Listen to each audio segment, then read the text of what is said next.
the Chase Thomas Podcast, for people who have nothing but time to kill. And I think it makes sense if they keep going down that rabbit hole, but we'll get into that as well.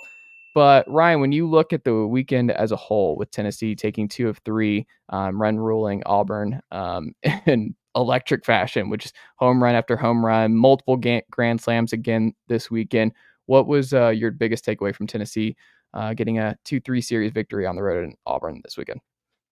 Well, I think it's that. I think it's the offense and just how, incredible that was. And you saw on a weekend, even with Billy Amick was not back in the lineup, everything was clicking. And, Tennessee's lineup's been super deep, but as is the case in baseball, like most of the time, you're not going to have weekends, you're not going to have games where you really even get like 7 guys that are, at their best or near their best. And Tennessee got that this weekend. I mean, Christian Moore felt like he had one of those weekends that he has a couple times a year where he's going to get on base like 70% of the time and hit a bunch of home runs, and he's just going to be a super hard out. And just on down the lineup, Hunter Ensley, Cal Stark, the guys that haven't been necessarily great bats for Tennessee were really good this weekend. I mean, Cal Stark today, just in Sunday's game alone, matches the number of home runs he had on the season entering the day, matches the number of doubles he had on the season entering the day, and over doubles what he had in RBIs.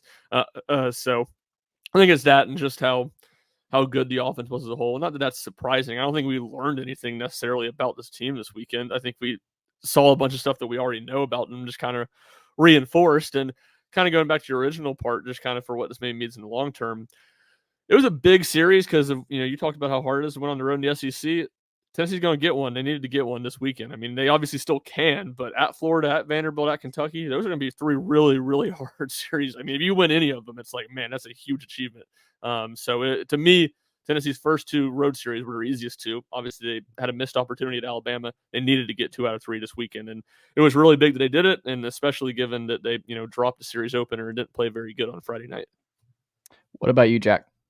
Yeah, I think Ryan makes a great point with winning on the road, because that's something that's obviously going to be looked at if Tennessee's, potentially in a spot where they are on the fence of hosting a regional or not. So having a big SEC road series win, I think, is key given their road schedule for the remainder of the season. But it's just the fact that I don't want to say anything is possible given the pitching was with this team, but with this offense, it's hard to really not say anything is possible, because at any moment's notice, they can just literally almost score 20 runs in a rubber match. It's remarkable. And there's a ton of stats to back it up of how dominant this team has been, this offense especially. And, I think it's time to start.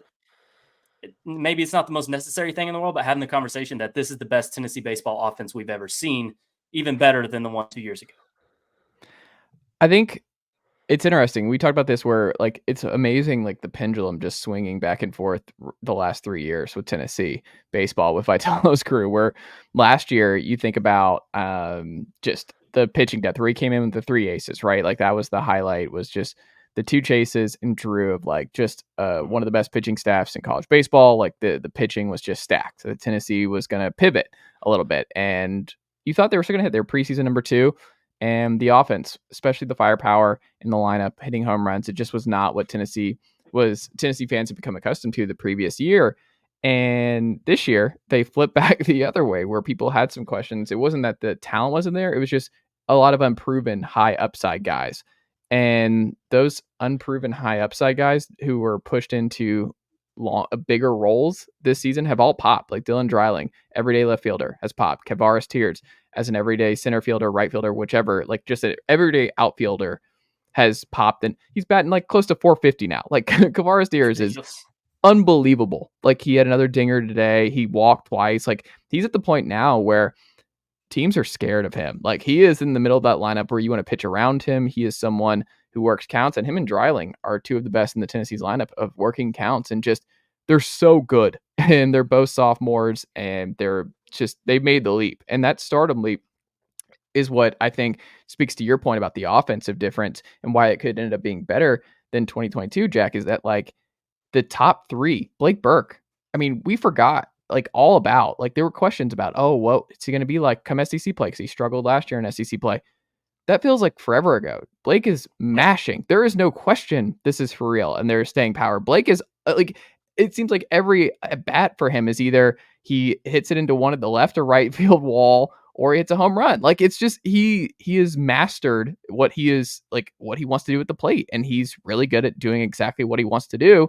Christian Moore just quietly raking at the top of the order. He was gonna, like, there was a lot of hype of like, hey, Simo, he might be the best returning hitter. He might be the highest Vol drafted this year. What's that going to be like? Well, he's been great, and he's stepped into the challenge, and he's one of the best hitters on this team. So I think when you look at it in the depth aspect, where if, hey, Robin Villeneuve is not working right now, that's okay. We can bring in Dalton Bargo, who would start on a lot of SEC teams every game right now. Dalton Bargo has another great weekend. He's hitting in the 350s. We'll see where he factors in, but I think he's pushed himself into a point that I think we agree he has to be in the lineup every night, really, in SEC play. I think his bat's just too good at this point. You're like, oh, well, Cannon Peebles. We bring in Cannon Peebles from NC State. Big time transfer. And then Cal Stark has like 1 billion RBIs today. Cal Stark has been more than adequate. He plays a bunch this weekend. He sticks with the program. He's been huge for Tennessee this season. Billy Amick, not around, as y'all talked about this weekend. Arguably your most important transfer and hitter in your lineup in the 3 spot.